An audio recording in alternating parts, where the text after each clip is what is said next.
İyi akşamlar sayın seyirciler. Bugün 21 Kasım Cumartesi. Yeni bir programda sizlerle birlikteyiz. Bugünkü programımız Hrabeş, Gresipi bir kadın uygarlığı e, Sizlere tekrardan saygıyla selamlarım. Bugünkü konuğum bir bayan konuk. Diğer seferlerden farklı olarak genellikle erkek konuklarımız var. Fatma İzolu. Kendisi bu konularda araştırma yapıyor. Biz onun görüşlerine yer verelim dedik. Kendisini dinleyelim dedik. Fatma Hanım hoş geldiniz. Nasılsınız? Hoş buldum Ali Bey. Teşekkür ediyorum. Siz nasılsınız? İyiyim. Teşekkür ederim. Ben sizinle ilgili kısaca bilgi vermek isterdim. Yalnız sadece sizin Siverek Hilvanlı olduğunu biliyorum. Soyadınızdan da anlaşılacağı gibi İzol aşiretindensiniz. Bu arada birçok Kürt gibi eziyet çekenlerdensiniz. Siz isterseniz önce kendinizi bir tanıtın, seyircilerimiz bir bilsin. Ondan sonra programa geçebiliriz. Buyurun. Tabii ki ben Urfalıyım. Ali Bey, ben bunu bir eziyet çeken olarak görmüyorum. Biz Kürt olarak dünyaya geldik ve bu konuda da yani bu konuyla ilgili de üzerimize düşen ne görev varsa, ne pay varsa bunları şahsımıza ait olan şeyleri yaşıyoruz. Her Kürt gibi yaşıyoruz. Doğal olan bu. Ben öğretmenlik yaptım. Sonra HDP içerisinde görev aldığım süre içerisinde KCK'den tutuklandım. Ve bir süre cezaevinde kaldım. Bu konuları cezaevinde boş zamanlarda kendime merak edinmiştim. Araştırmalarını yaptım. Çıktıktan sonra da derli toplu bir araştırma haline getirdim. Ben alternatif tarih araştırmacılığı yapıyorum. Çünkü verili tarih gerçekten bilgileri gizleyen, manipüle eden bir tarzda elimize ulaşıyor. Şimdi dolayısıyla hem bir Kürt olarak hem bir kadın olarak tarihe jineolojik yani kadın bakış açısıyla bir kadın yazılanları nasıl yorumlar? Bu bakış açısıyla bakmaya çalışarak yorumlamak istedim. Çünkü bizim tarihimizi yani dünya üzerinde Kürt tarihi içerisinde de kadın tarihini anlayamadığımız, anlamlandıramadığımız vakit dünya tarihini çözümlemiş sayılmayız.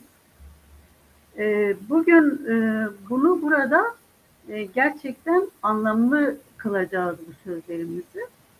Neden Kürt tarihi dünya tarihi içerisinde önemli ve neden kadın tarihi Kürt tarihi içerisinde önemli? Herabreş gibi dünyanın en eski mabedinin olduğu bir kent Arya coğrafyasında bulunuyor. Ve bu Arya coğrafyasının kadim halkı da Kürtler. Şimdi bu minval üzerinden Herabreşk'le hangi halkı bağlantılandırabiliriz? Hangi inancı bağlantılandırabiliriz? Buna bakmak gerekiyor.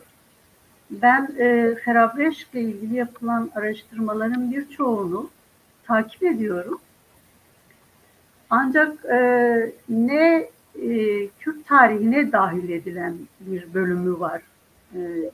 Yani Kürtlerin ismi bu konu içerisinde geçmiyor. Ne de kadınların ismi bu konu içerisinde geçmiyor. Şimdi incelikli araştırmalar yapınca acaba bir Kürtlerle bağlantısı nedir Herabreşk'in? 2 kadınlarla bağlantısı nedir? Bu konular benim dikkatimi çekti ve ben bu konular üzerinde de incelikli bir çalışma yapma ihtiyacını duydum. Öncelikli olarak bunları söyleyebilirim. Evet, teşekkür ederim. Sadece ben bir tartışmaya neden olması için değil, sadece anlamak için soruyorum. Sizin anladığım kadarıyla kaygınız bu konularda yeterince bilimsel araştırmanın yapılmaması. Bunun nedenlerinden bir tanesi de erkek egemen anlayışının bilime hakim olmasında geldiğini düşünüyorsunuz. Dolayısıyla asıl kaygınız sadece kadın gibi bakmak değil, bilimsel bakmak. Bu konuda kadınların epey bir rol oynayacağını düşünüyorsunuz. Bu açıdan bakıldığı zaman herhangi bir erkek de bilimsel olarak meseleye yaklaştığı zaman sizin bakış açınıza sahip olabilir mi? Elbette ki olabilir. Klaus Schmidt'le benim bakış açım çok da farklı değil. Klaus Schmidt de bu araştırmaları yaparken merkezi sitellerden birinin kadın, birinin erkek olduğunu vurguluyor. Yani ben öyle düşünüyorum diyor. Klaus Schmidt biliyorsunuz bu araştırmayı yapan, araştırmanın lideri olan profesör bir arkeolog, Alman arkeolog. Evet. Dolayısıyla da şimdi tarihte kadınlardan bahsedilirken şöyle geçiştirildiğine tanık oluyoruz. Bir iki kelimeyle bunun üzerinde vurgu yapılıyor. Ama bunu genelde erkekler anlattığı için, erkek dilinden dinlediğimiz için, eğer kadın bir lider olmuşsa, mesela Kleopatra'dan bahsedelim, bunun fahişe yönü öne çıkarılır. Evet. Yani bu şekilde tanıtılır. Oysa Kleopatra'yı araştırdığımız zaman çok farklı şeylerle karşılaşıyoruz. Ya da bunun işte ortalığı karıştıran cadı kadın olarak lanse edilir. Yani mesela Hitit tarihini araştıran Ordinarius Profesör beyefendi de Pudohepa'yı haddini aşan bir kadın olarak belirliyor. Yani Pudohepa Hitit tarihinde önemli bir kadındır. 3 tane mühre sahiptir. 3 tane mührü olan bir kadın için haddini aşan, erkeklerin işine karışan biri olarak değerlendiriyor. Ekrem Akurgal bunu yapıyor. Yani Ordinarius Profesör bir erkeğin bir kadın hakkında, tarihte yaşamış bir kadın hakkında bu şekilde konuşması, sıradan bir halkın konuşmasıyla karşılaştırdığımız zaman, yani ben burada sadece bir örnek olsun diye bunu vermek istedim. Herabreşke göz attığımızda, figürlerine göz attığımızda genelde erekte olmuş erkek hayvanların orada resimlerini, figürlerini görmekteyiz. Bir erkek de var, bir erkek resmi de var. Aynı erkek minyatürü mü diyelim, heykeli de mi var? Öyle ilk bulunanlar arasında bu türden. Evet, yani kafası kesik, erekte olmuş bir erkek de var şeylerin üzerinde, stellerin üzerinde. Şimdi dolayısıyla da bu uygarlığın, yani bu ne diyelim, açık hava katedrali diyebiliriz, açık hava mabedi diyebiliriz vesaire, nasıl bir isim takmak istersek takalım. Buradaki bu hayvanların erekte halde görünmesi ve bir stele de başı kesik bir erkeğin resmedilmiş olması bu mekanın bir erkek mekanı olduğunu düşündürdüğünü söyleyen bilim insanları vardı. Elbette ki burada şöyle bir kafatasını da görüyoruz. Bu da çizim halinde verilmiş. Şöyle bir kafatasını görüyoruz. Evet. Görülebildi mi acaba? Tabii çok iyi görünüyor. Evet. Şimdi Evet. gerçeği de şurada. Gerçeğini de göstermek istiyorum. Evet. Evet. Şu tepe noktasında şu asılan yeri var. Hı-hı. Şöyle asılan yeri var. Hı-hı. Evet. Bir de stellerden birisinde şöyle bir delik yapılmış. Hı-hı. Şimdi Klaus Schmidt bununla ilgili şunu söylüyor. Acaba diyor bu kafa tasları buraya asılarak sergileniyor muydu diyor. Dolayısıyla buradaki mekanda bu mekanın bir ölüm mekanı olduğunu söylememiz çok olası.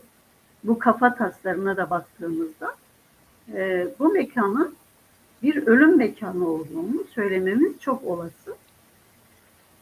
Bu mekanın yapısına baktığımız zaman Zerdüşti bir yapılanma görüyoruz burada.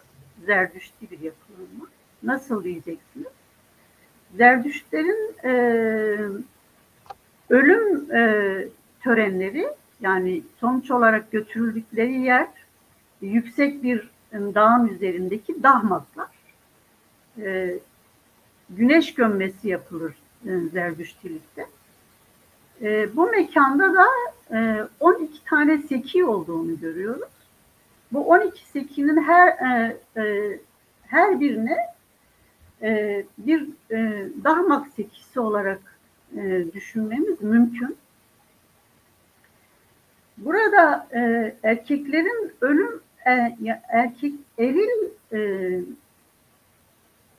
erillik sürekli bir ölümle bağdaştırılan şeydir. Ama orada tek bir tane dişil figürün vardır ve o dişil figürün de şudur. Evet. Görülebiliyor mu acaba? Evet, çok iyi görünüyor. Evet. Günümüzde Kürdi dinlerinden Alevilikte semah yapan kadınlar aynen bu kadına benzetilebilir. Bu Göbekli Tepe'deki, Harabreş'teki bu kadın canlıdır. Bir semah yapmaktadır. Üstelik de genital organında bir doğum gerçekleştiriyor. Ama bu doğum bir patlama, yani bir Big Bang gibi bir patlamayı bize gösteriyor. Yani evrensel bir doğumu gerçekleştiriyor. Yani bu evrenin mi simgeliyor bu Göbekli Tepe'nin kendisi? Göbekli Tepe'nin kendisi ölüm mekanı. Evreni simgeleyen bu kadın. Buradaki Göbekli Tepe'deki kazı bezeklerden bir tanesi. Canlılığı oradaki, yani Göbekli Tepe'deki stellerden birinde erekte olmuş bir erkek figürü var ama bunun başı kesik, kafası kesik, ölümü temsil ediyor.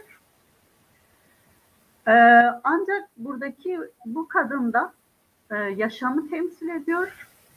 Evrensel bir doğum gerçekleştiriyor. Big Bang gibi bir patlama var genital organında ve bir doğum gerçekleştiriyor.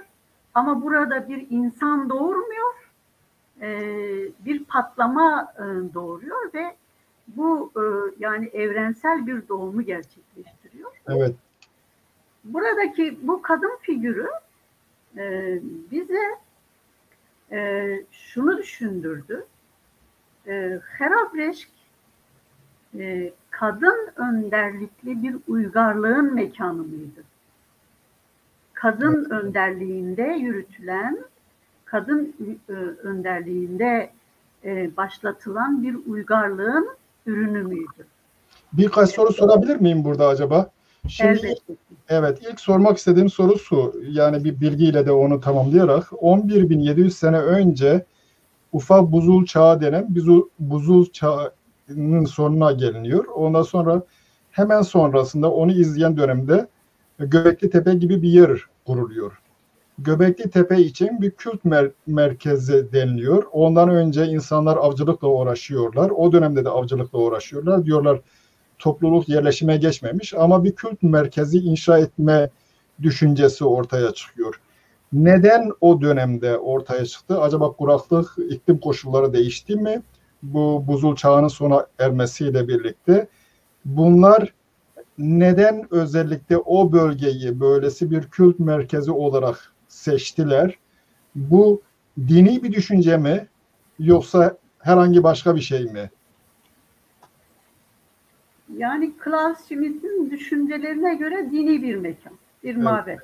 evet, doğru. Ben de onun düşüncelerine katılıyorum. Neden diyeceksiniz? Niye katılıyoruz onun düşüncelerine? Çünkü bugün Ezdai inanca baktığımız zaman Ezdai inancın içerisinde var olan bütün sembolizm bu mekanın içerisinde mevcut. Bu mekanın içerisinde gözümüze çarpıyor. Yılanlar, aşağıdan yukarıya doğru tırmanan yılanlar, Ezdai kadınlarımızın ayaklarına dak olarak işledikleri figürlerdir. Burada Gre Mrazi denilen bir tepedir bu tepe. Yani Herabreşk ismi. Şimdi ismine baktığımız zaman da böyle bize acıklı bir şeyleri andırıyor, öyle değil mi? Herabreşk. Yani kara talih gibi bir şey. Ve orada ölümü gerçekleşen bir erkek görüyoruz. Daha ileriki dönemlerde bu ölümlü gerçekleşen burada yapılan bir tören var. Yani muhteşem bir tören yapılıyor burada. 12 stelden oluşan. Ortasında da Klaus Schmidt'in de biri erkek biri kadın olduğunu düşündüğü merkezi steller var. 12 sayısı her daim dinle bağlantılı sayıdır. Bugün Lalesh'in eteklerini oluşturan 3 tane kümbeti vardır Lalesh'in. Bunun birinin eteklerini oluşturan ışınlar, güneş ışınları 24 tanedir. Bir tanesinde 12 tanedir. İşte bu 12 sembolizmi ve daire sembolizmi Ezdai inançla birebir örtüşüyor.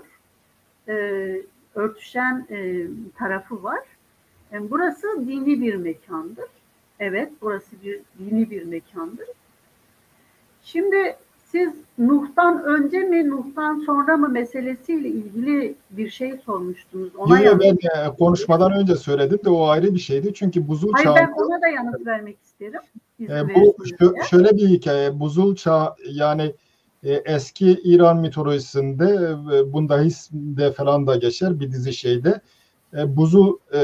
Buzul çağını hatırlatan bir hikayeden, mitolojiden bahsedilir. Yima diye bir tanrı, Yima denen ilk insandır. Bu Gaiamort'un karşılığıdır aslında.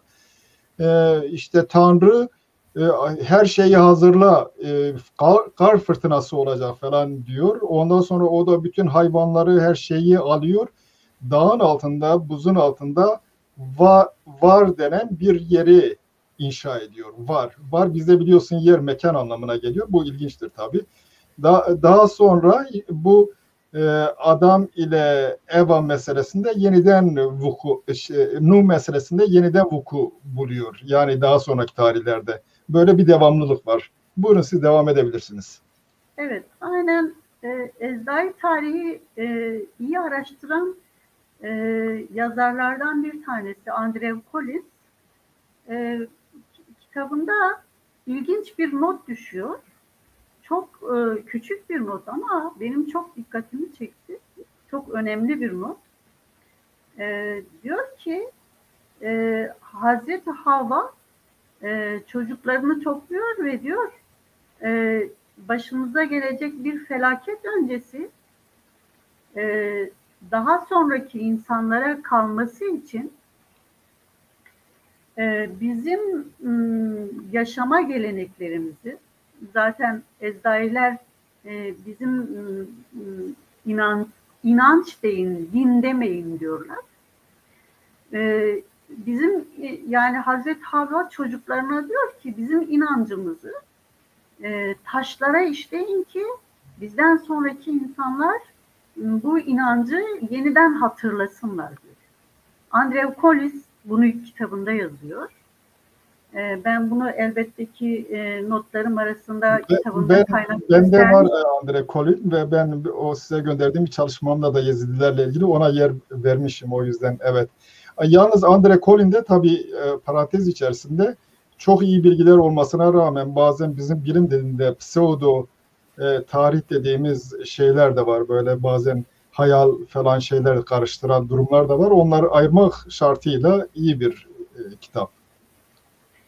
Şimdi biz bunu kaynak olarak sunuyoruz.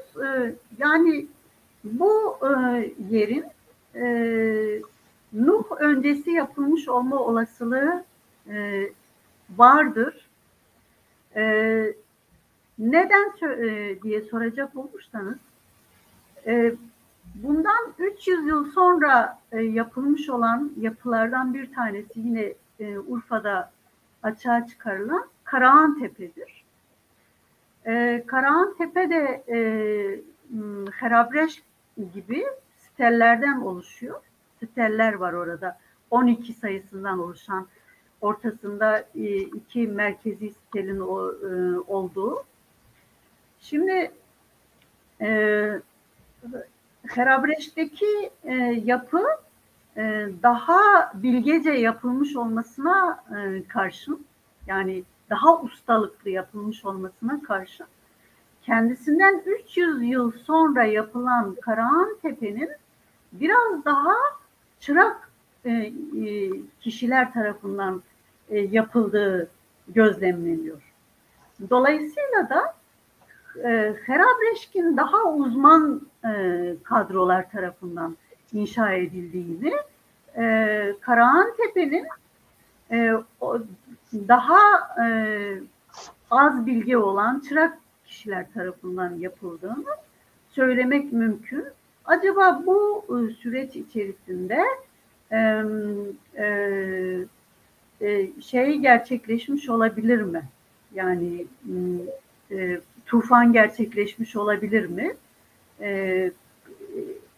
Şeyin de Herabreşk'in de üstünün bilinçli olarak örtülmesi, saklanması, yani bir açık müze halindeki mabedin üstünün bilinçli olarak toprak taşınarak örtülmesi ve bir mumyalanması, bir mabedin mumyalanması gibi bir şey.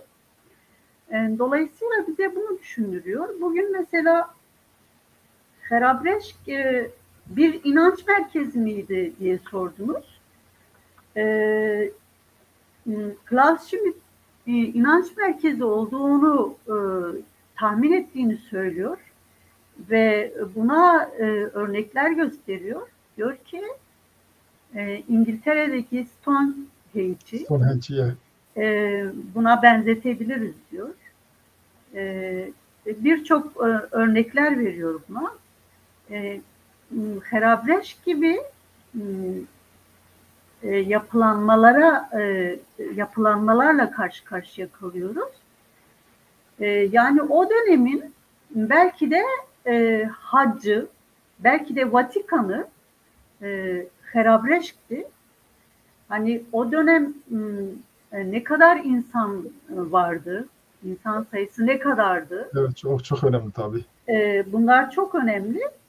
Ama bu anlayışın, bu yapılanma biçiminin İngiltere'ye gitmiş olması Bu konuları daha sonraki bölümlerde yani göç yollarını takip ettiğimizde olası olduğunu görüyoruz.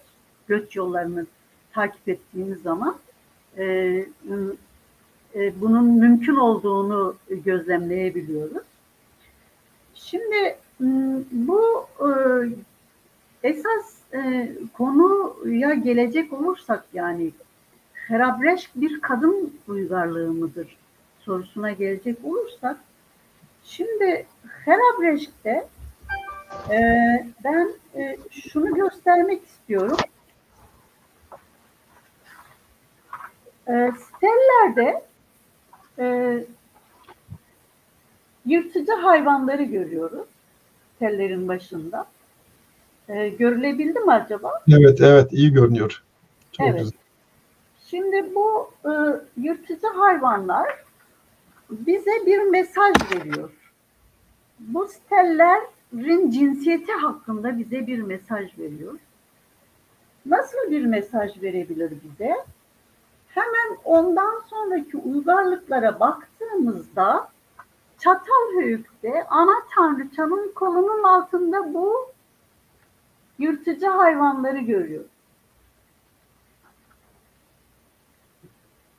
Görülebildi mi acaba? Evet, evet. Çatalhöyük'te yalnız o sırada tarıma geçilmiş değil mi? Tarıma geçilen bir dönem. Arada o tür...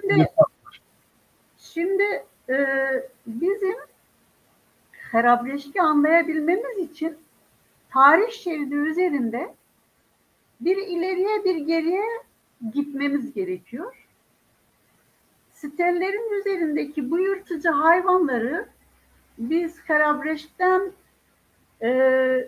yaklaşık 7000 yıl sonra ana tanrıçanın kolunun altında görüyoruz. Ana tanrıçanın kolunun altında görüyoruz. Bundan eski bir erkek heykeli yok. Erkek tanrı heykeli yok. Yani bu şeyleri, bu yırtıcı hayvanları kolunun altında gösteren daha eski bir tanrı heykeli yok. Ve Hitit tarihini araştıran Profesör Ekrem Akurgal da şunu söylüyor. Diyor ki bu coğrafya uzun yıllar boyunca bir kadın anaya tapmışlar. Evet, bu Çatalhöyük hangi tarihe ait? O bayanın böyle tabii orada iki hayvanı şeyinin altına alması onun iktidar olduğunu, güçlü olduğunu gösteriyor. Yani bir de koltukta oturuyor, Evet, oturuyor. evet, divanda oturuyor yani, evet. Evet. Evet. Bu onun güçlü olduğunu gösteriyor. Zaten güç bir evet. güç Milattan önce 7000 ve 5000 yıllarına tarihlenmiş. 7000 ve 5000 yılları arasına tarihlenmiş. Bu tarihe bakacak olursak o tarihteki sosyal koşullar neydi acaba? Kadının hükmetmesine, güçlü olmasına sebep olan sosyal koşullar neydi? Acaba aynı dönemdeki ilişkiler bir Göbekli Tepe'de mevcut muydu? Oradan kadının güçlü olmasına sebep olabilecek şeyleri de ortaya çıkarmış oluruz. Yani ne kadını ne güçlü kılıyor, erkeğe ne güçlü kılıyor. O tür bir sonuca da varabilmek mümkün. Evet. Şimdi hükmetmek sözcüğünü ben hiç sevmiyorum. Kadınların da hükmettiğini hiç düşünmüyorum. Kadınlar yönetmiştir. İktidar ya da iktidar olduklarında... İktidar da değildir. Kadın iktidar da değildir. İktidar erkeğin sevdiği bir şeydir. Tarih boyunca iktidar olma hırsı sürekli erkeklerde vardır. Ama bu şimdi öğretilmiş bir bilgi olarak kadınlarda da mevcut.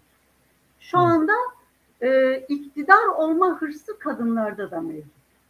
Yani bu eğitimle insanlara, yani öğretilmiş bilgilerle insanlara gelen bilgilerdir. Ama o tarihlerde bir iktidar yok, bir hükmetme yok, yönetme var, ve nasıl bir yönetme var? Ananın merkezde olduğu, yani kadının merkezde olduğu demokratik, eşitlikçi bir yönetim biçimi var. Çünkü Çatalhöyük'te bu yönetim biçimi arkeologlar tarafından açığa çıkarıldı. Yerinden yönetimin olduğu. Yani nasıl seçim mi var, rızalık sistemi mi var? Erkekler ve bayanlar eşit muamele görüyor mu, görmüyor mu? Burada çocukların rolü ne? Nasıl saptıyoruz bunu? Şimdi bu Harabreşk için bunları saptamamız mümkün değil. Mümkün değil, evet. Onu anlıyorum ben. Biz şöyle yapıyoruz. Yani tarihi anlayabilmek için tarih içerisinde, tarih şeridi üzerinde yolculuklar yapıyoruz. Yani evet, geçmiş tarihi anlayabilmek için günümüzden faydalanıyoruz. Evet. Günümüz tarihini anlayabilmek için de geçmişten faydalanıyoruz. Bu tarih şeridi içerisinde yaptığımız yürüyüşlerde ananın, yani sosyal toplum içerisinde kadının merkezi rol üstlendiğini, yönetici rolü üstlendiğini, kadının çevresinde toplanan erkeğin de biricik rolleri olduğunu, herkesin biricik rolleri olduğunu, kendi yetenekleri doğrultusunda toplumda herkesin değerli olduğunu görüyoruz. Çatalhöyük buluntuları bize bunu gösteriyor. Böyle algılamamızı sağlıyor. Acaba şöyle bir şey mi vardı? Yani ölümler fazlaydı. Bu yüzden çocuk doğuran anneye duyulan ihtiyaç çok daha büyüktü. Ya anne gücünü üretimden alacak ya da bu doğurganlığından dolayı çok insan ölümü olduğundan dolayı onun tekrar neslin devamını sağlayabilmesi için annenin doğurması çok önemli. Bunu yaptığından dolayı mı acaba evet, daha önem kazandı? Şimdi o tarihi incelediğimizde annenin doğurganlığı elbette ki çok önemli.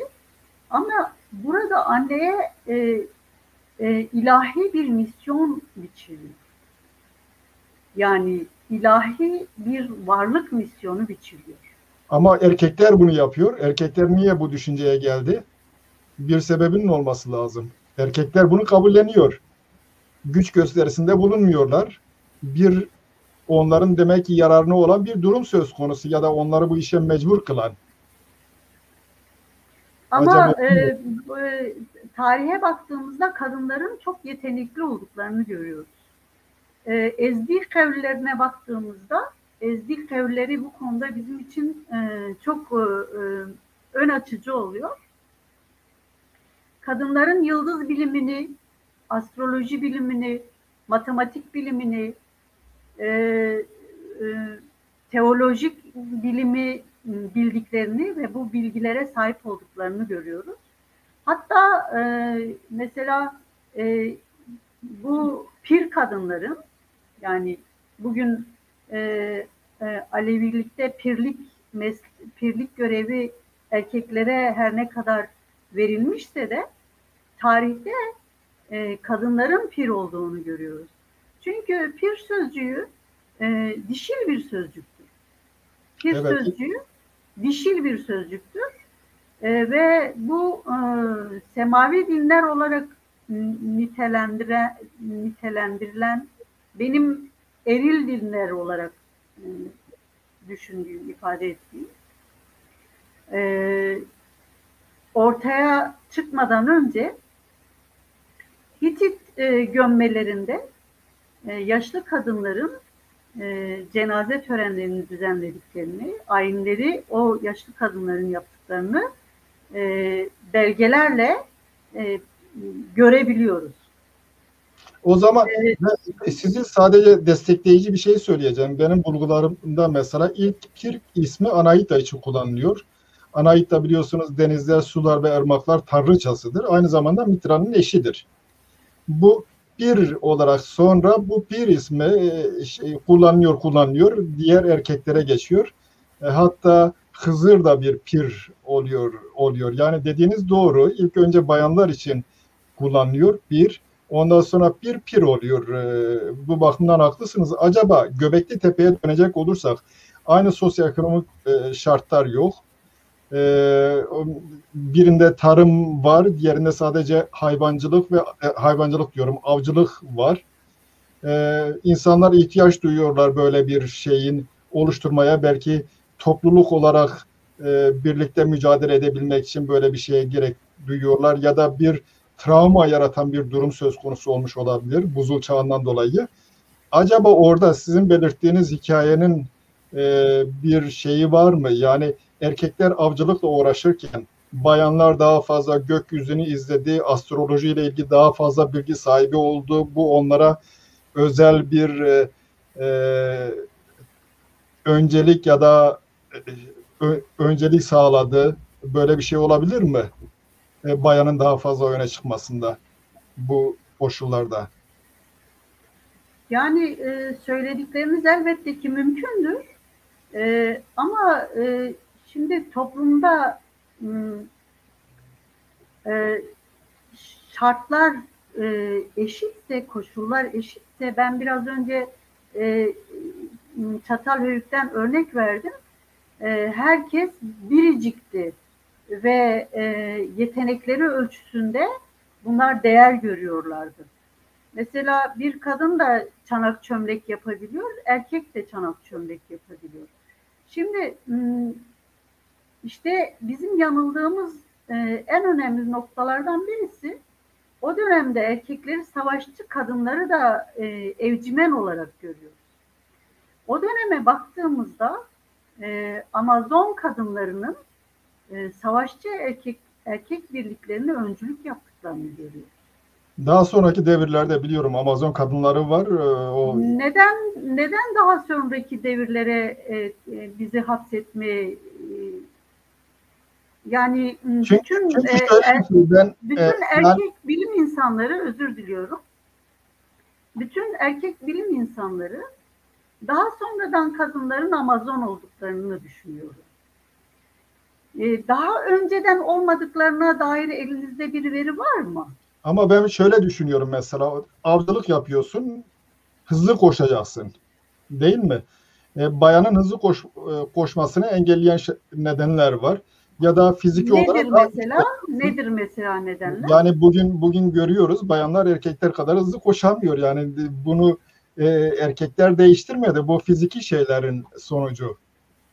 Böyle bir farklılık var. Dolayısıyla avcılıkta erkeklere düşen rol daha fazla ister istemez. Ama diyebilirsiniz ki kadının organizatör olarak şeyi daha iyiydi. Daha fazla yeteneği vardı. Onun üzerinde düşünülebilir. Ama fiziki olarak ben şöyle düşünüyorum, yani insanlar çünkü insanlar evrimleştikleri zaman o günden bugüne geldikleri zaman insanlar ilk önce insan olarak, yani böyle ideal insan olarak doğmuyorlar. İnsanlar vahşi varlıklar olarak hayvanlar aleminden yavaş yavaş evrimleşerek bugüne geliyorlar. Dolayısıyla tarihin önceki dönemlerinde insanların bugünkinden daha iyi düşündükleri, daha eşitçi olduklarıyla ilgili benim kafam fazla yatmıyor. İnsanların vahşi güdüleri gene o zaman da egemendi. Erkeklerin bayanlara başka bir rol vermesi için zorlanması lazım. Bir şartların olması, onların mecbur kılan bazı şeylerin olması lazım. Ben demiyorum, bayanlar bazı dönemlerde öne çıkmış. Ama Harabreşki uygarlığı bu söylemlerimizin hepsini yerle bir ediyor. Evet. Harabreş gibi bir uygarlığı inşa eden insanlar için işte vahşilerdi,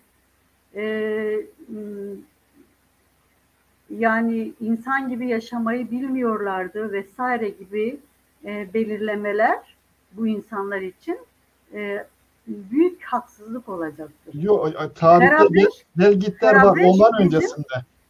Harabreş bizim insanla ilgili düşüncelerimizi de yani o tarihsel profilimizi de yerle bir etmiştir. Harabreş gibi bir uygarlığı yaratan insan topluluğunun çok medeni olduğunu düşünmemiz gerektiği kanaatindeyim ben. böyle bir uygarlığı yaratabilmek için çok medeni olmak gerekiyor.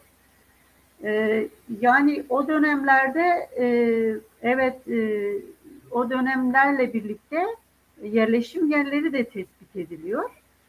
Ama Mezopotamya'da birden çok fazla gelişkin bir uygarlık ortaya çıkıyor. Yani burada kafa yormak gerekiyor. Neden diğer bölgelerde parça parça, mesela bazı bölgelerde işte buğdaya ekmiş, bazı bölgelerde hayvanı evcilleştirmiş, bazı bölgelerde farklı şeyler yapmış. Ama Urfa merkez olmak üzere Mezopotamya bölgesinde Neolitik çağ yaşanmış. Evet. Yani Herabreşkin bu Neolitik çağın yaşanmasında bir etken rol oynadığını düşünmemiz elbette ki mümkündür.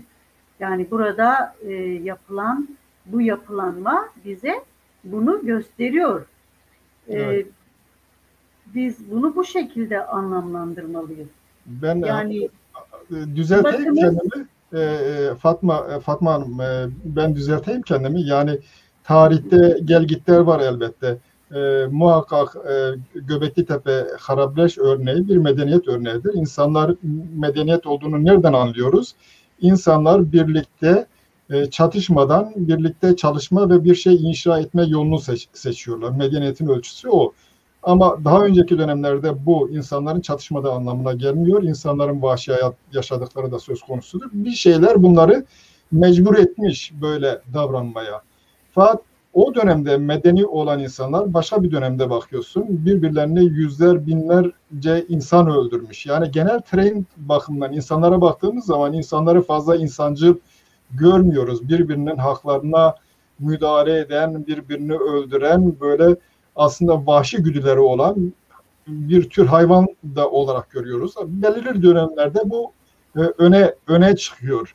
Belirli dönemlerde ise insani yanlar mecburiyetten dolayı daha fazla gelişkin oluyor. Tabii belirttiğiniz nokta çok önemli. ama İşte, sizin bu söyledikleriniz, özür diliyorum. Sizin bu söyledikleriniz Herabreşkin açığa çıkarıldığı milattan önce 12 bin yıl, 13 bin yıllarına kadar gidiyor. Bu tarihlerde insanların uygarlaştığını ve insanların uygarlıklar yaratmaya başladığını gösteriyor. evet. Nereden diyeceksiniz? Bir Herabreşk bunu kanıtlar mı diyeceksiniz? Bakınız, Boncuklu Tepe var. Evet. Urfa'da şu anda tam 12 tepede Herabreşk örneği yapılanmalar bulunuyor ve bunların tarihlenmesi Herabreşk ile, yani 200 yıl, 300 yıl, 1000 yıl, 500 yıl gibi farklar gösteriyor. Biz insanın insanlaşma sürecini, bugünkü konumuz o olmadığı için biz bugün Herabreşk'i konuşuyoruz. Dolayısıyla da Herabreşk insanların ne yaptığına bakmamız gerekiyor. Yani o dönem insanların ne yaptığını bakmamız gerekiyor. Herabreşk'te mesela insanların bira yaptıklarını görüyoruz. Bira fıçıları görüyoruz. Yani oradaki ayinde kullanılan, bakınız, orada muhteşem bir ayin yapılıyor. Muhteşem bir tören yapılıyor. Bu törenin yapılması için insanların bir kere çok iyi konuşuyor olması lazım. Şiirsel bir dili konuşuyor olması gerekiyor bu törenlerin yapılabilmesi için. Ve bu törenlerde daha relax olabilmek için çeşitli otların karıştırılarak tütsülerin yapıldığını görüyoruz. Saatin tersi yönünde dönülerek bir ayin yapıldığını görüyoruz. Saatin tersi yönünde dönülmesi bir ölümü bize, yani hayatın tamamlandığını ölümün gerçekleştiğini, ölüm vaktinin geldiğini bize gösteriyor. Buradaki o 12 stelinde bir inanç sistemine tekabül ettiğini ve bu inanç sistemi içerisinde belli ayinler yapıldığını bize ispatlıyor. Peki bu veriler, yani bazı araştırmacılar işte buraların uzaylılar tarafından yapıldığını falan söylüyor. Yani ben bunu insan iradesine haksızlık olduğunu düşünüyorum. Yani insanların böyle şeyler yapamayacağını düşünmek gerekiyor. İnsanların dönemsel olarak bilgilerinin kaybolduğunu, dönemsel olarak da bu bilgilerin açığa çıktığını düşünmek daha yerinde olacak. Evet, o haklısınız. Tamamen haklısınız o konuda.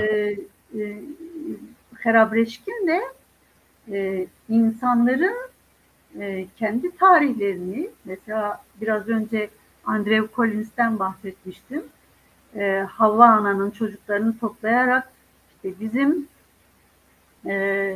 uyguladığımız törenlerimizi daha sonraki gelecekteki insanların bilmesi, öğrenmesi için taşlara kazıyın demiş olması çok ilginçtir. Belki bunu Harabreş'le bağlantılandıramayız. Ancak tarihçiler şunu da söylemektedir. Havva ile Adem'in Afrika'dan göç ederek Urfa'ya yerleştiklerini ve uzun yıllar hayatlarını Urfa'da geçirdiklerini ifade eden tarihçiler var. Dolayısıyla da Harabreşk yani Havva ile Adem'in bugün semavi dinlerin söylemiyle ama Ezdai söylemle de Star ile Meleke Taus'un yaratmış olduğu bir uygarlık mıdır? Böyle bir soru elbette bizim aklımıza geliyor. Bugün dünya üzerinde hiçbir halkın kadınları Harabreşk'te stellere işlenen sembollerin birçoğunu bedeninde dak dövme olarak işlememiştir ve hatta Harabreşk'in şemasını annelerimizden bir tanesi elinin üstüne dak olarak işlemiştir. Bu annemiz Harabreşk'i gördü de mi elinin üstüne dak olarak işledi? Başka bir programda ben bu dakın şekliyle Harabreşk'in şeklini size ikisini karşılaştıracağım, göstereceğim. Bu toplumsal bir hafızanın varlığına işaret ediyor, değil mi? Dolayısıyla bu çok güçlü bir toplumsal hafızanın varlığına işaret ediyor. Doktor İzaday şunu söylüyor: Ezdaili bütün dinlerin belli çıkış tarihleri bugün günümüzde az çok bu dinlerin çıkış tarihlerine ulaşabiliyoruz. Ama Ezdaizmin çıkış tarihi kadim ve hangi tarihte ortaya çıktığı belli değil. Dolayısıyla da Harabreşk Ezdaizmin temelleri miydi? Ezdailer, günümüz Ezdaileri Harabreşk'in çağdaş sahipleri midir? Sorusunu bizim aklımıza getiriyor. Diyeceksiniz ki peki Harabreşk bu kadar bir kadın uygarlığı idiyse bugün Ezdailer neden bu kadar erildir? Bunlar sonradan gelişen şeyler. Yani katliamlar sonrası gelişen şeyler. Evet. Bir iki şeyi sorayım. Tabii bu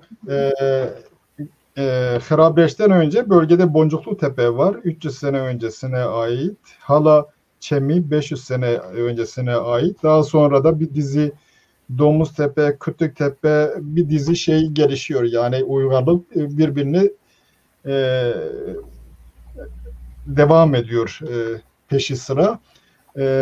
Şöyle bir şey var tabii bu bölgeyi inceleyen özellikle biyologlar bende önemli kaynaklar falan da var. Bölgenin tarıma elverişli olduğunu sadece tarıma değil aynı zamanda yani şeye yerleşik hayata geçebilmek için elverişli bütün şeyleri barındırıyor. Buğday olsun, arpa olsun, keçi var, inek var, tarım yapabilmeyi sağlayan iklim koşulları burada da elverişli. Ama belli ki belli bir dönemden sonra insanların sayısı artınca insanlar tarım yapma ihtiyacı duyuyorlar. Belki kuraklık falan da oldu buzul çağının geri çekilmesiyle birlikte. Bu bölge bütün dünyada en elverişli olan ve bu tür hayvanları barındırmasıyla sebebiyle bunları evcilleştirerek onların yardımıyla bunu böyle bir tarımı yapma imkanı veriyor. Elbette Afrika'dan bir sürü göç geliyor. İnsanlık tarihi zaten insanlar oradan geliyorlar. Bir de bu belirttiğimiz Mezopotamya, bu hilal zaten geçiş yolları üzerinde bulunuyor. Belli ki birçok medeniyete temel olan insanlık buralardan çıkarak çevreye yayıldı. Ama önemli bir kesime de belki topraklarını terk etmedi, bölgede kaldı. Bu topraklarını terk etmeyip de bölgede kalanların en azından bir kısmı o dönemden kalma Kürtlerin şeylerini taşıyor. Daha sonra gelenler de oldu. Bu bakımdan bahsettiğiniz DEK çok önemli. Gezicilikle ilgili o benim yaptığım araştırmada zaten iki şey benim dikkatimi çekti. Bir güneye ait hafıza, bir de yukarıdan, kuzeyden gelen hafızanın bölgede birleştiğini gördüm. Haklısınız. Buyurun siz devam edebilirsiniz. Yani nereden devam edelim? Evet. Bu Harabreşki yapılanmasının yaygınlaştığını görüyoruz. Çevresine doğru yaygınlaştığını görüyoruz. Demek ki bu inancın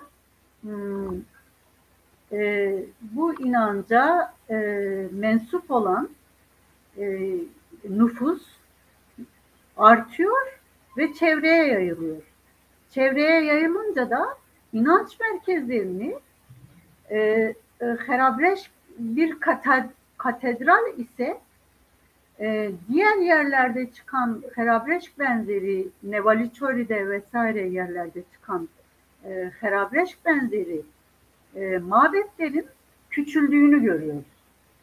Yani şöyle söyleyelim, Vatikan merkezi bir katedral ise mahalle içerisinde yapılan kiliseler Vatikan'a bağlı kiliselerdir. Öyle değil mi? Evet. Ya da işte camilerin bağlı olduğu merkezi yerler vardır.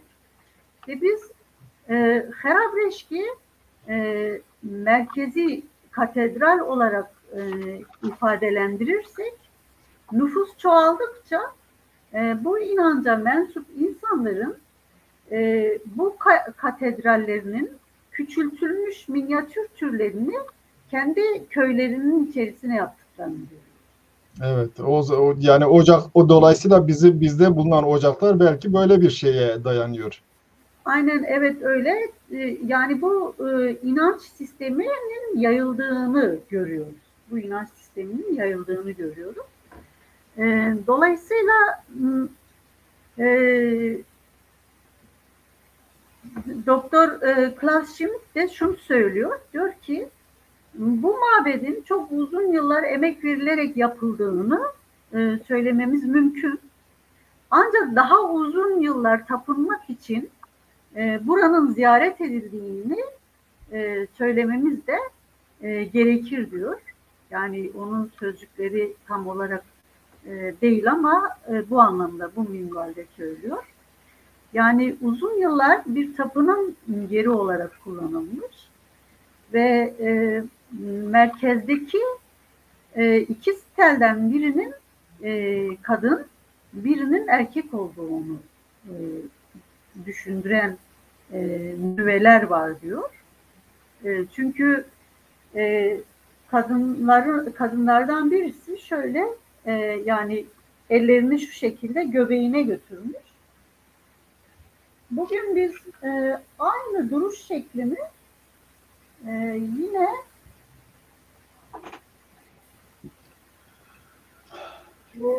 Kürt kadınlarında görüyoruz. Çok ilginç yani. Kürt kadınları o stelde insanlar nasıl durmuşsa ben onu keşke önceden hazırlamış olsaydım. Şu an bilmiyorum ne yaptığımı.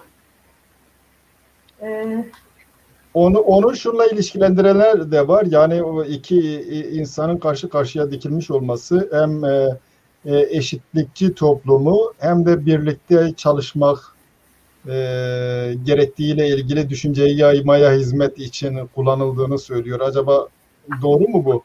Şimdi şurada evet. Aslında şöyle görünüyor bakınız. Evet. Yani karşılıklı iki insanın el ele tutuştuklarını görüyoruz. Evet. Bu sitelin üstündeki şekil görülebildi değil mi? Evet, tabii görülüyor. Evet, çok iyi görünüyor. Evet. Şimdi bu biz hani dedik ya tarih şeridi üzerinde gelişler yapmamız gerekiyor. Evet. Burada gidiş geliş yaptığımız zaman Zerdüşti Avesta'da Gayomırt anlatımı vardır. Yani boğanın ölümü, öküzün ölümü ve Latin pardon özür diliyorum. Yunanistan'a gittiğimizde de tarih öncesi bir evlilik töreni var, kutsal evlilik töreni var. Hieroskomos adını verdikleri bir evlilik töreni var. Burada bu Hieroskomos evlilik töreninin bir resmini gördüğümüzü düşünmekteyim ben. Burada bir evlilik töreni ama bir de ölüm töreni var. Yani Zerdüştlük'te anlatılan Gayomırt, boğanın, öküzün ölümü. Bunu nerede görüyoruz ayrıca? Mitraizm'de görüyoruz. Öküzün ölümü. Şimdi öküz erildir değil mi? Yani orada boğa olarak geçiyor ama Hindistan'a gidecek olursa bir de onların inek şeyi de var. Kutsallığı da oradan geliyor. Onlar da öyle yorumluyor. Kutsallıktan bahsetmiyoruz biz. Burada ölümden bahsediyoruz. Evet. Şimdi burada evet ölümle birlikte bir kutsallık gelecek elbette ki. Ama Gayomartian aslında ilk insandır. Yani daha önce Yima'dır ismi. Yima diye birisi var. Daha sonra Gayomartian. Gayomartian öldürülür. Öldürüldükten sonra bunun spermleri aya taşınır. İşte tam da Harabreşk'te bu Gayomırt'ın öldüğünü görüyoruz. Yani bir erkeğin erekte bir erkeğin başının olmadığını ve o başın kuşlar tarafından gökyüzüne çıkarıldığını görüyoruz. Evet. Ama burada teolojik bir anlatım var. Yalnız Gayomartian Zerdüştlük'teki metinlerde ilk insan olarak geçer. İlk insanın karşılığı yani. Burada cinsiyetinin ne olduğu fazla belli değil. Kimi zamanlarda ilk boğa ama şeyden anlıyoruz ki ilk boğa spermlerinin aya gidip gelmesinden anlıyoruz ki o ilk boğadır. Sonra onun ayda temizlenen spermleri demek ki bu geliyor toprağa düşüyor. Tekrar orada bitkiler çıkıyor. Maşan denen iki tane şey çıkıyor. Yani Eva ile Hava ile şeyin karşılığı, Adem ile Hava'nın karşılığı olan iki bitki çıkıyor. Oradan insanoğlu gelişiyor. Bunlardaki hikaye böyle.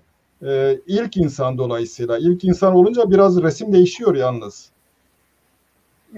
Değişen yer neresidir acaba? Çünkü ilk insan olduğu zaman bunun bu hem erkeği hem de bayanı temsil ediyor. Öyle bir şey var. Şimdi bu hem erkeği... Ölümü ise bu evrenin dışında başka bir evrenden kaynaklanıyor. Bu evrenin dışında başka bir evrene ait varlık ya da ariman neyse onu öldürüyor. Tabii onunla ilgili değişik şeyler falan var. Arimanla ilgili değişiyor değişik dönemlerde. Konumuz olmadığı için ben giremiyorum Şimdi buna. hocam bazı şeyleri hani tarihten faydalanacağız elbette ki ama yani özgünlüğünde faydalanacağız. Evet. Şimdi Zerdüştlükten örnekler alabiliriz Harabreşki anlayabilmek için. Evet. Ama Zerdüştlük üzerinden Harabreşki anlatmamız olası değildir. Evet, haklısınız tabii. Evet. Burada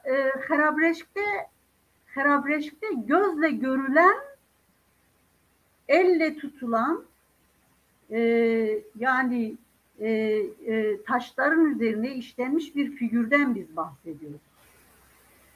Şimdi oradaki Gayomürt'teki felsefeyi siz bu şekilde açıklıyorsunuz. Ama şimdi bir erkeğin üretim yapması mümkün değildir. Siz bir erkeğin doğum yaptığını gördünüz mü? Ya mutlaka bir bayana ihtiyacı var erkeğin ama erkeksiz de bayan doğum yapmıyor. Yok, yapıyor. Şimdi Bugün, yapabiliyor. Bugün yapabiliyor. Hayır. Bakın ben şeyden bahsetmiyorum. Ben sonradan sperm ekilmesinden bahsetmiyorum. Mesela çift cinsiyetli kadınlar vardır. Kendi kendini dölleyebilen kadınlar vardır. Onunla ilgili birkaç şey söylemek isterim. Doğrudur. Yani mesela yani hocam konumuz çift cinsiyetli kadınlar falan filan değil ki. Evet. Konumuz Harabreş. Şimdi mesela Hazreti Meryem'e örnek verecek olursak babasız doğum yapmıştır. Öyle değil mi? Evet. Bugün bilim bunu açıklayabiliyor. Babasız doğum yapmayı açıklayabiliyor. Yani kendi kendini dölleyebilen kadınların varlığını bugün biliyoruz. Ben resmi anlamak açısından önce bu daire neyi anlatıyor? Büyük daire var, sonra dışarıya doğru uzuyor falan. Burada evet. Tam da işte buralara ben oraya böyle sorularla gelin bana lütfen. Evet. Ben biliyorum yani yardımcı olacağım. Evet. Şimdi daire ile ezdaizmi yan yana getirelim. Bir ezdinin çevresine daire çizdiğimiz zaman o dairenin dışına çıkması haramdır onun için. Öyle değil mi? Bu Harabreşk'te de daire görüyoruz. Harabreşk'te de daire şeklini görüyoruz. Ve daire kutsaldır. Tabiyeti gösterir. Evliliği gösterir. Yüzük nedir? Evlilik yüzüğü nedir? Daire şeklindedir. Öyle değil mi? Bu dairenin daha sonra Zerdüşti sembolün üzerinde de görüyoruz. Zerdüşti sembolün elinde bir yüzük vardır ve belinde de bir daire çemberi vardır. İşte Harabreşk'te de bu törenin hizalanma biçimi daire şeklindedir. Törenin hizalanma biçimi daire şeklindedir ve o insanların el ele tuttuklarını düşünebiliriz, daireyi oluşturduklarını düşünebiliriz. Bu tabiiyeti gösterir, yani birliği gösterir birlikten gücün doğduğunu, yani insanların Bu çok birbirinden önemli. Evet, birbirinden enerji aldıklarını, birbirlerinin enerjisinden beslendiklerini ve insanların birbiriyle eşit olduklarını, daire eşitliği gösterir. Daire eşitliğin sembolüdür. Dolayısıyla Ve ekonomik koşullar... ezgi kadınları, özür diliyorum, bitireyim. Sırtlarına, şu bellerine daire şeklinde semboller, dak şeklinde dak yapmışlardır. Daire şeklinde sembolleri bellerine dak yapmışlardır. Yani bir insanın belinin kırılması ne demektir? Hayatının sona ermesi demektir. Öyle değil mi yani? Hayattan kopmaktır. Öyle değil mi? Şimdi bu insanlar daire sembolünü niye bellerine dak olarak yapıyorlar? Ve daire bu dini demeyelim, inanç sisteminde neden bu kadar önemlidir? Ve Harabreşk'te, Karahantepe'de vesaire yerlerde çıkan bu mabetler neden daire şeklindedir? Dolayısıyla bu merkezlerin birer inanç merkezi olduklarını ve Arya toplumuyla, çünkü biz tarihe baktığımızda çok yakın tarihlerde Kürt ismine rastlıyoruz ve işte hani Kürt diye bir şey yoktur falan diyenler de mevcut, sağ olsunlar. Ama gerçekten de ben bu araştırmayı yaptığımda Kürtlerin bizzat kendilerine hiçbir zaman Kürt demediklerini tespit ettim. Kendilerine ezda dediklerini. Çünkü Hitit kalıntılarında ve hatta Zerdüşti Avesta'da Azda diye bir tanrı geçer. Evet. İşte Azda dişildir. A harfiyle söylenmiştir. Kürtçe sözcüklerde eril sözcükler, dişil sözcükler vardır. A harfi kadını temsil eder. Dişil sözcükleri bize anlatır. E harfi erildir. Tarihte Kürtler kendilerine Azda demişlerdir. Tanrı'nın yarattığı, Allah'ın kulları manasına gelen bu ibareyi kullanmışlardır.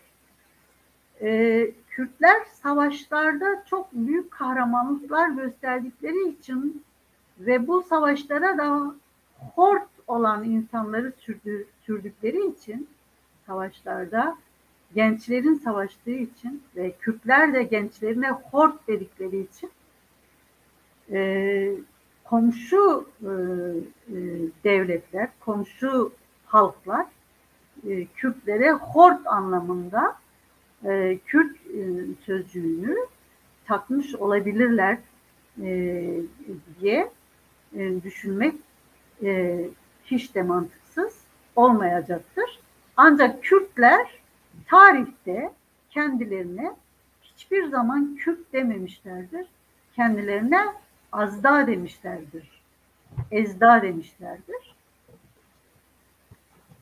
Bunun altında buradan böyle çizmek isterim.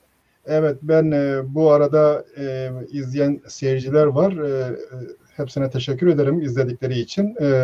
Unuttum ayrıca. Rodin Medya'da Ethem Kelesoğlu sizin telefonunuzu vermişti, tedarik etmişti. Onun için teşekkür ederim. Bu dayanışmayı da gösteriyor Kürt medyası içerisindeki.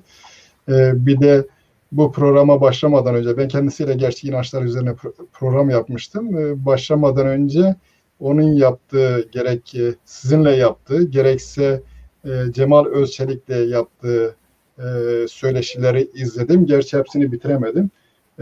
Bu bakımdan da takdir ediyorum çeşitli çalışmaları. Kürtlerin birbirlerine destek vermesi Bu bakımdan önemlidir. Biz birbirimizi dinleyeceğiz, birbirimize destek vereceğiz, birbirimize ilham kaynağı olacağız.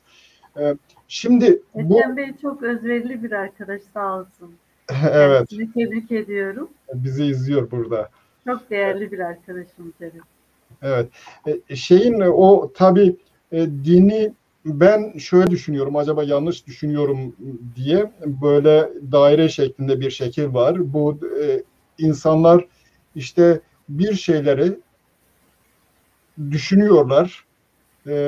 Yukarıda yıldızlar var, karanlık var, işte gökyüzü var, evren var. Onlarla ilgili kesin bilgileri yok. Ama işte bir taraftan güneşi görünce şükrediyorlar, memnun oluyorlar. Diğer taraftan da bazı güçlerden korkuyorlar.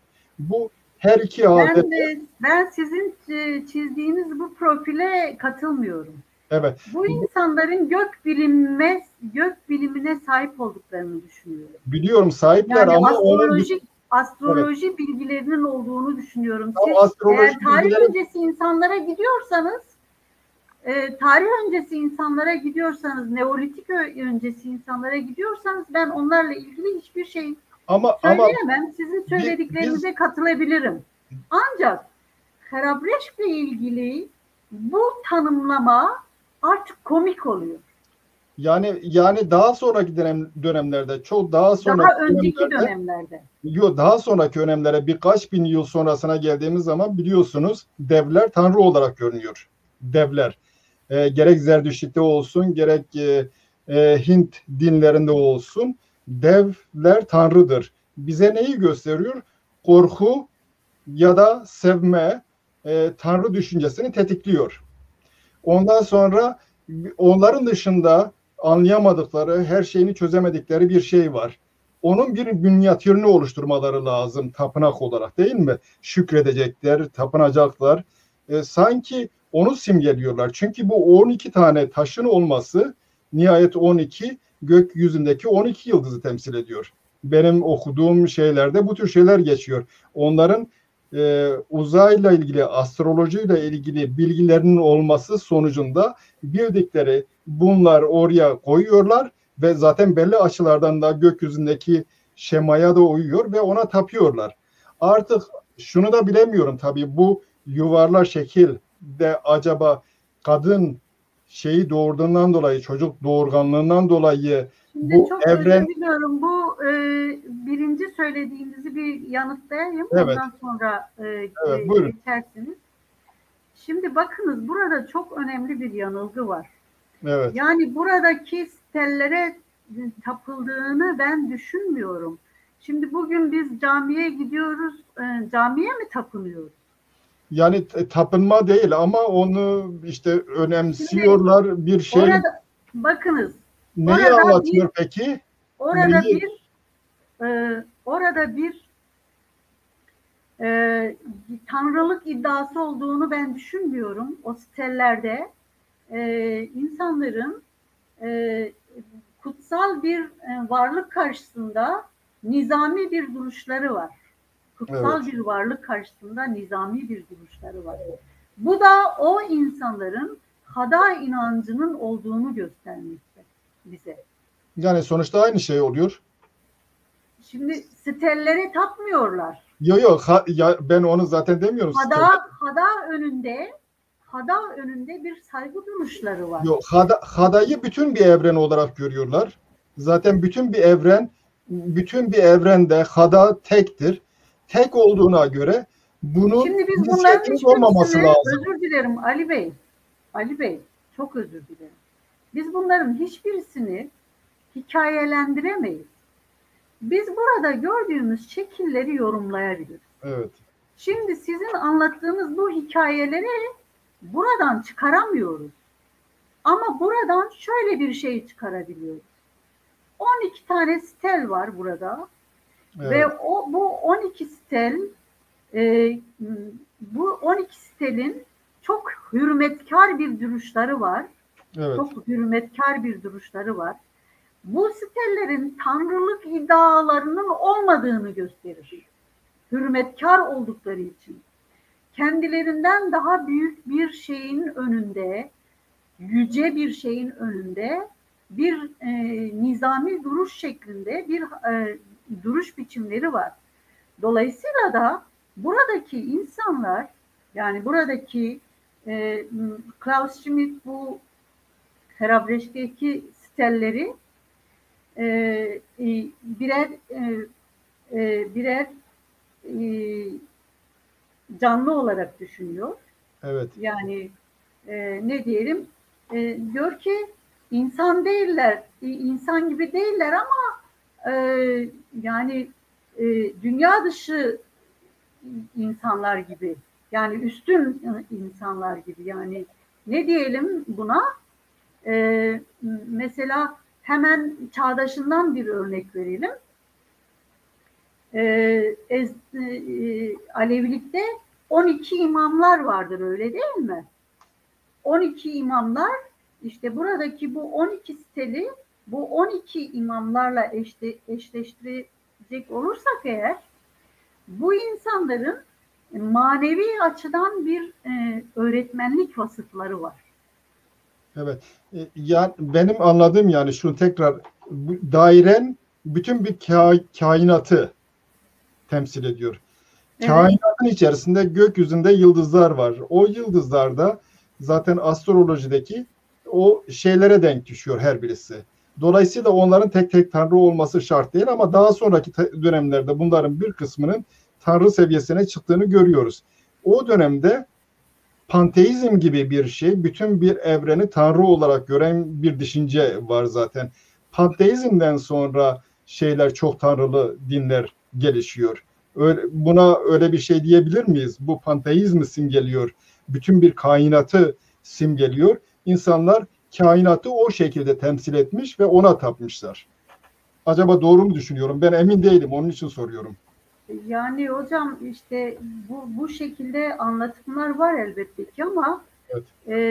hiçbir dönemde insan, yani Arya coğrafyasında benim araştırmalarım beni şuna yönlendiriyor.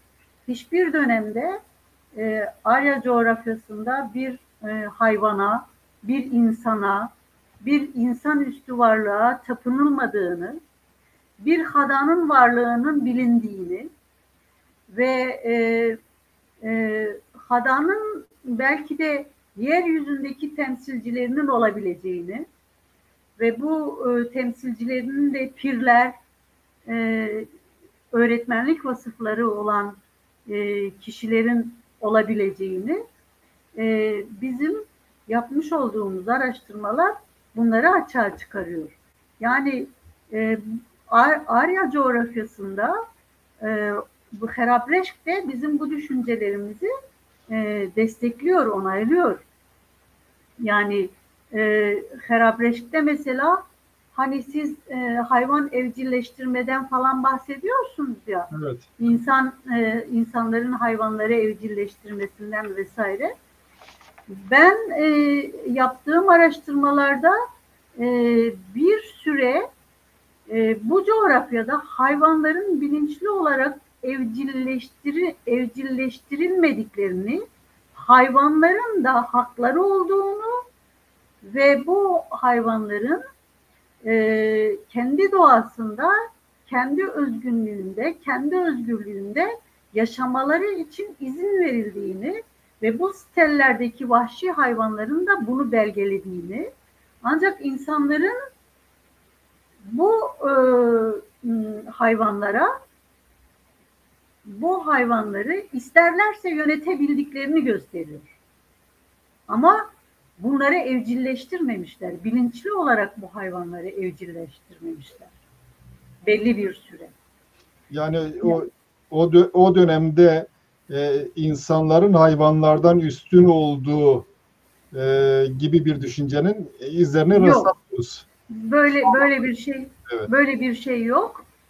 İnsanlar doğanın bir parçası olarak kendilerini görüyorlar ve doğanın bir parçası olan hayvanları da, bitkileri de kendileri kadar değerli buluyorlar. Herabrecht profili bize bunu gösteriyor. Hayvanları evcilleştirmediklerini gösteriyor. Hatta Sayburç'ta bir duvar ikonu bulundu. Burada bir erkeğin ya da bir insanın elinde mendil ve şeylerle, boğalarla oyun oynadığını görüyoruz. Peki 500 ya da 1000 sene sonra yerleşik topluma geçiliyor. Hrabeşk'in kurulmasından sonra neler değişti de bunlar hayvanları evcilleştirme, buğdaya hakim olma düşüncesine girdiler? Bunu nüfus artışı mı, iklim değişikliği mi? Mutlaka geçim burada söz konusu. Yani burada Neolitik bir kadın uygarlığıdır. Kadının ihtiyaçları da yerleşik hayatı gerektirir. Çünkü kadın doğum yapan bir varlıktır. Doğum yaptığı süre içerisinde de barınmasını gerektiren yerlerin mevcut olması lazım ya da belli bir süre o yerde kalmak gerekir. Dolayısıyla da Neolitik incelediğimizde, Neolitik tarihi incelediğimizde bir kadın uygarlığı karşımıza çıkıyor. Yani mesela bugün işte destar dediğimiz buğdayı öğüten taşların kullanıcısı kadındır. Mesela Hitit kalıntılarına baktığımızda oradaki genç kadınların özellikle genital organları dövmeli olarak gösterilir. Dövmeli olarak gösterilir. Ve bugün Ezdi kadınları da genital organlarına dövme yapıyorlar. Evet, yalnız Hititlerde kal da var. Kal sözcüğü de var. Kal. Yani, evet. Evet. Evet, onlar da kraldır. Evet. Kral temsiliyetleri vardır. Tanrısal şey de var sanıyorum. Değil mi? Tanrısal. Evet. Evet. Evet. Tanrısal özellikleri de var. Ancak bu kralların öğretmenleri var. Duhepalar. Duhepalar bunların öğretmenleridir. Bugün Alevi inancında da peygamberlerin hepsinin Allah'la ilişkileri yani onun neyi olduğuna dair sınıflandırmaları vardır. Ama Alevilik inancında Hazreti Fatma bütün peygamberlerin öğretmenidir. Hazreti Fatma'nın böyle bir özelliği vardır. Dolayısıyla da biz bu kadının öncülüğünü, kadının öğretmenlik rolünü Herabreşk tarihine götürüyoruz ve Herabreşk'te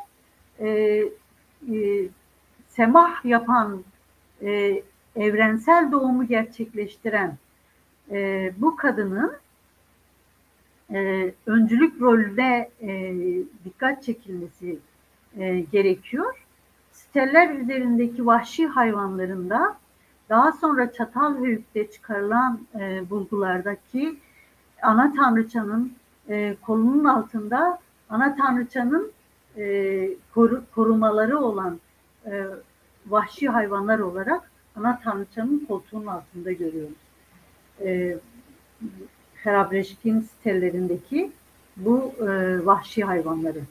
Dolayısıyla da bizim Herabreşk'i Çatalhöyük'teki ana tanrıçayla özdeşleştirmemizde bilimsel hiçbir hata, bilimsel hiçbir kuşku olduğunu ben düşünmüyorum.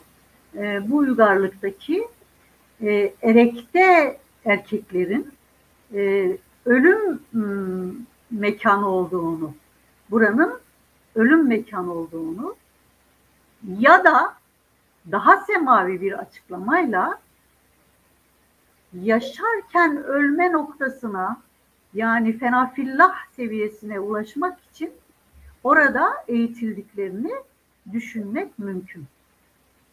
Evet, değişik bir bakış açısı. Teşekkür ederim. Bu tabii daha sonraları diyorsunuz erkek egemenliği başladı. Gerek Mitracılık gerek Zerdüştlük ki erkek Hayır, daha sonra değil. Zerdüştlükle birlikte e, yani Ezdaizm insanlığın en eski dinidir. Kürt coğrafyasında yeşermiştir. Arya coğrafyasında yeşermiştir. Zerdüştlük de e, Ezdaizm mabetlerinde, yani Karabreş gibi Ezdaizm mabetlerinde görev yapan Ezdaizm mabetlerinin birer e, neyi diyelim bekçisi olan. Bekçisi olan. Magisi olan, evet, bekçisi olan bu magilerin ana tanrıça diniyle ayrışma noktasına gelerek yeni bir düşünce sistemi açığa çıkardıkları tarihlere denk gelir. 5000 yıllarına denk gelir. Milattan önce 3000 yılları ele alacak olursak eğer, mesela Sait Yıldırım kitabında ilk Zerdüşt'ü 3000 yıllarına götürür, Hazreti İbrahim olarak değerlendirir. Bu değerlendirme ile birlikte yeni erkeklerin bu anacıl dine karşı örgütlendiklerini görüyoruz. Bu mesela İbrahim sözcüğünü masaya yatıracak olursak, zaten Brahim'dir. Bra kardeştir. İbrahim bir kişi değildir. Bir örgütlenmenin adıdır. Bra kardeştir. Him de temelden kardeşlik. Him temeldir. Temelden kardeşlik, kökten kardeşlik. Yani erkek kardeşliği anlamına gelir. Bu tarih itibariyle erkekler gizli örgütlenmeler yapmışlar ve daha sonraları kendi dinlerini açığa vuracaklar. Mesela Nietzsche'de kaç Zerdüşt diyor, seni deli sansınlar, yoksa seni öldürecekler diyor. Çünkü Zerdüşt'ün düşünceleri kendi tarihinde kabul görmüyor. Evet.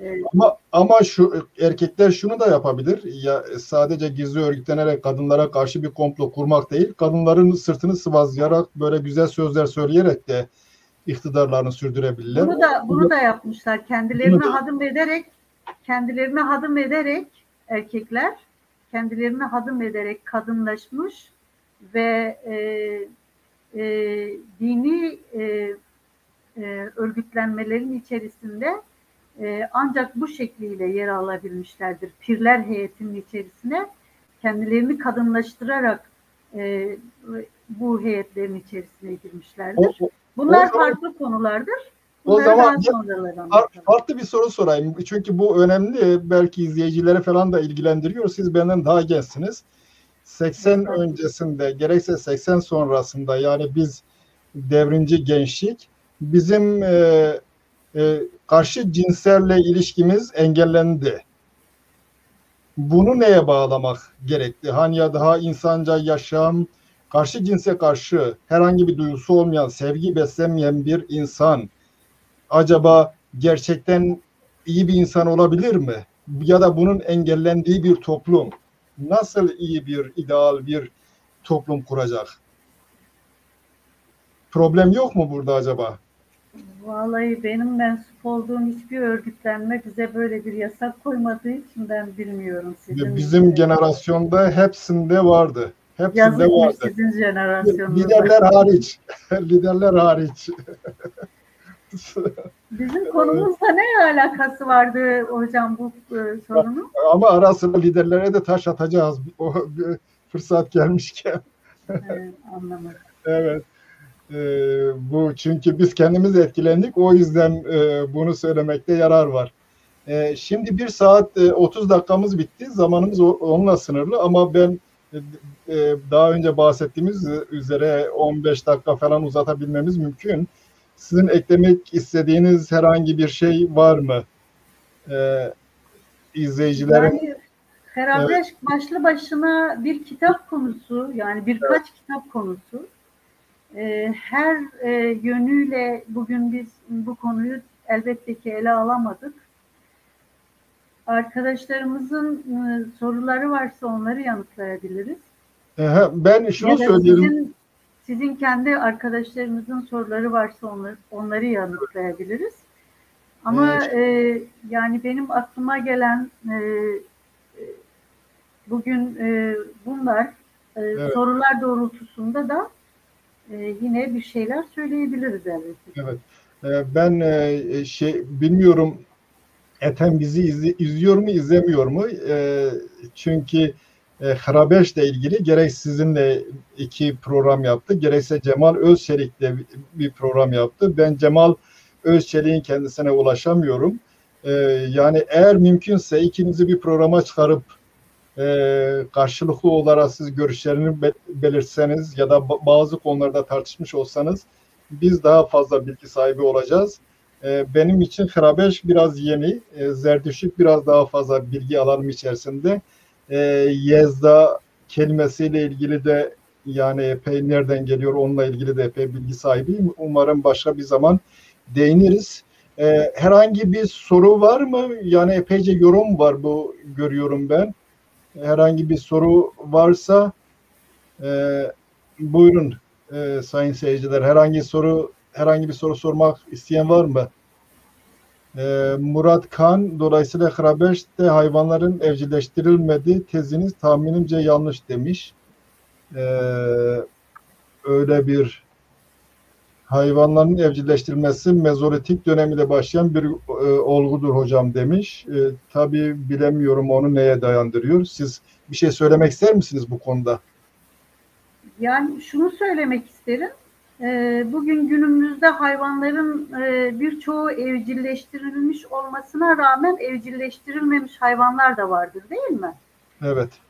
Arkadaşımıza katılıyorum ben. O dönemde hayvanları evcilleştirmeyi tercih eden insanlar elbette ki vardır ama Harabreşk'te hayvanların evcilleştirilmediğini görüyoruz. Ben bunu söylüyorum. Evet. Evet. Teşekkür. Peki yani Harabeş'te insanlar biz Marksizmde falan şu denilir. İnsanın düşüncesi insanın ekonomik ve sosyal şartlarının bir ürünüdür. Biz Harabeş örneğinde henüz o ekonomik şartlara, sosyal şartlara geçmeden onun ilerisinde, o şartlar bulunmamasına rağmen onun ilerisinde insanın başka şeyler düşündüğünü görüyoruz. Dolayısıyla insan böyle hayal kurmayı beceren bir varlık olduğundan dolayı bu tezin yanlış olduğunu, fazla ekonomist olduğunu söyleyebilir miyiz? Ekonomik ve sosyal şartların insanın bilincini belirlediği ile ilgili tezin her durumda geçerli olmadığını söyleyebilir miyiz? Yani ekonomiye nasıl baktığımızla ilintili bir şey. O toplum insanı ekonomiye ortakçı bakmış. Evet. Yani kapitalist bir bakış açısına sahip değilmiş, ortakçı bakmış. Ekonomiye nasıl baktığımızla ilgili insanların parça parça düşündüklerini ben sanmıyorum. Teolojiyi, astrolojiyi, bilimi, matematiği, ekonomiyi, e, ev idaresini, tarımı yani birlikte düşündüklerini, e, birlikte ele aldıklarını düşünüyorum. Bugünün insanı nasıl komplike bir düşünme yapısına sahipse o günün insanı da öyle komplike düşünebiliyordu. Böyle bir yapılanmayı yaptıklarına göre hem teolojiyi biliyorlardı, hem bilim alanında gelişkinlerdi vesaire. Yani komplike düşünüyorlardı. Evet.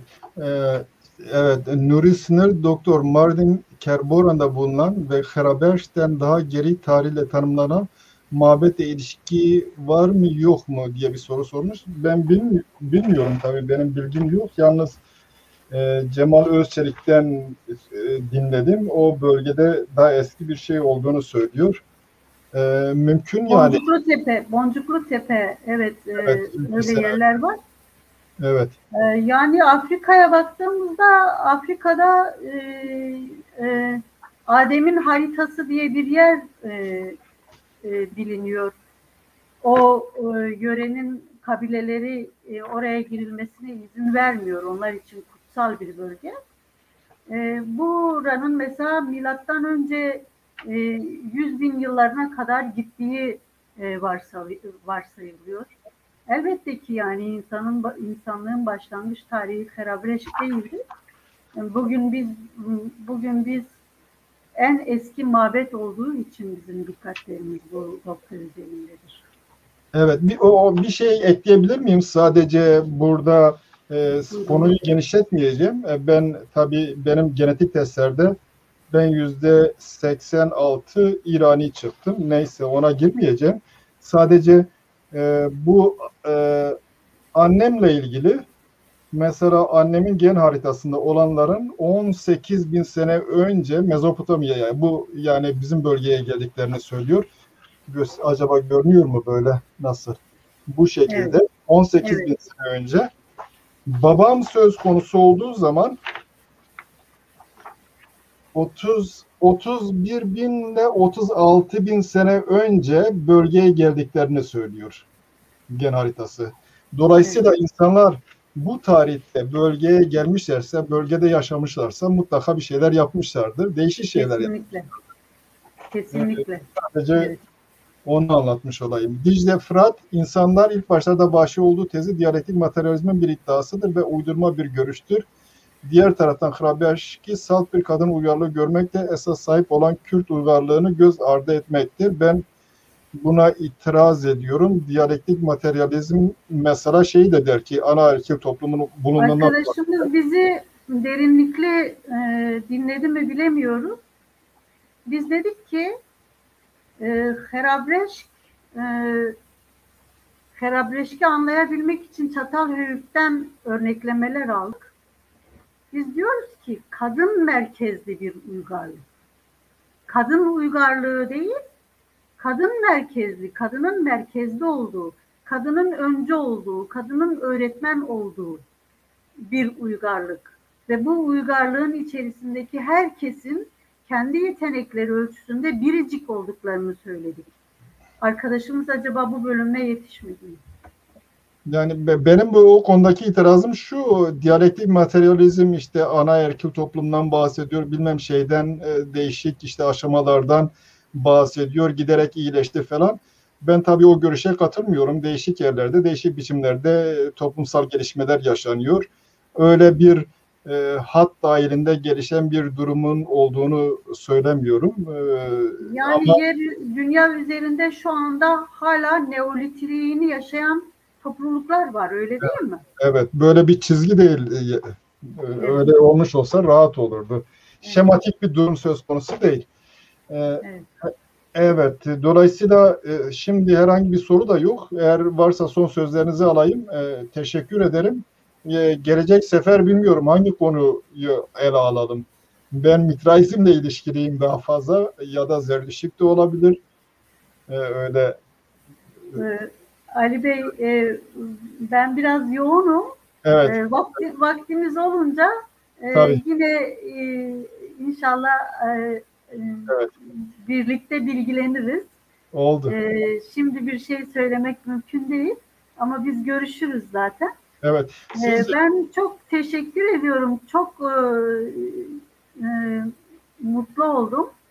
Yani karşılıklı sizden bilgi aldığımı, bilgilendiğimi düşünüyorum.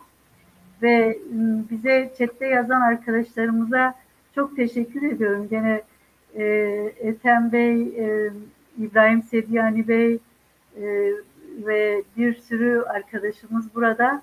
çok güzel konuya ilişkin Evet. şeyler yazdılar. Okuyamadık elbette ki ama bunların hepsini takip edeceğiz. Ben de çok mutlu oldum. Çok teşekkür ediyorum. Vaktimiz oldukça da program yaparız diye düşünüyorum ama şimdi hiçbir söz veremiyorum. Çok teşekkür ederim. Bizi kırıp da kırmayıp da geldiğiniz için ben de teşekkür ederim.